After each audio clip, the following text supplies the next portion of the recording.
Éric Zemmour, vous avez publié une lettre aux parents français dans le Figaro et je voudrais vous lire.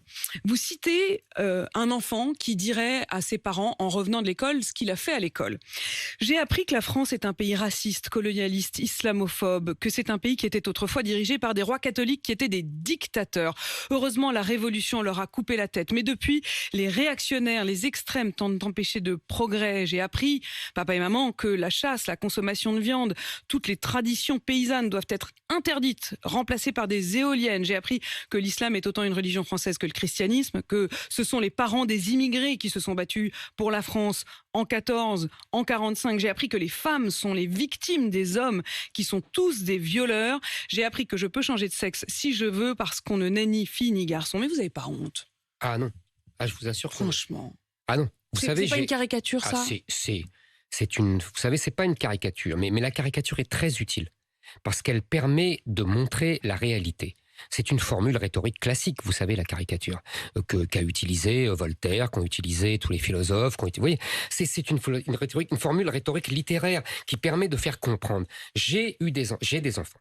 J'allais dire j'ai eu parce qu'ils sont grands maintenant, mais j'ai connu leur scolarité, j'ai suivi leur scolarité, j'ai vu les programmes, j'ai vu ce qu'on leur apprenait. Et je vous assure que cette caricature n'est pas très loin de la réalité. Par exemple, pour les peuples colonisés qui auraient défendu seul la France en 14, j'ai repris moi-même ma fille. Seul? Quelqu'un vous a dit seul? Je vous assure, regardez les cours des profs, regardez-les, en tout cas qu'on les mettait au premier rang et que c'était eux qui se faisaient massacrer. Vous voyez, par exemple, ça. Est-ce qu'on a appris à vos enfants que les hommes sont tous des violeurs? On a appris à nos enfants que les hommes sont des prédateurs et qu'ils ont persécuté les femmes et qu'ils ont... Oui, on leur a appris toutes les semaines des notions sur le développement durable, obsessionnellement.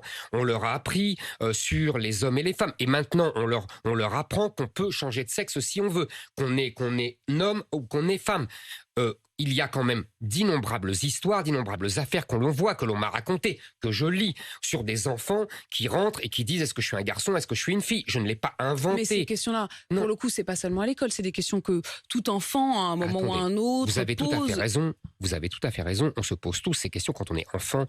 Je dirais même adolescent, moi. Pas tellement enfant, mais peu importe. Adolescent, oui. Ouais, vous êtes d'accord. Là, ce sont des enfants. Et surtout, ce n'est pas la hiérarchie scolaire, vous voyez, l'administration scolaire, les professeurs, des associations qui rentrent, parce que c'est ça que je veux condamner, et c'est pour cela que j'ai préparé, ça serait, si j'étais élu, ma première proposition de loi pour interdire l'entrée... proposition de loi ? Pour interdire l'entrée des associations LGBT, féministes, antiracistes et autres, les Traoré et les Thuram qui rentrent à l'école. Moi, j'interdirais l'entrée de ces associations qui endoctrinent nos enfants. Voilà. Je pense à l'école publique. À l'école publique, évidemment.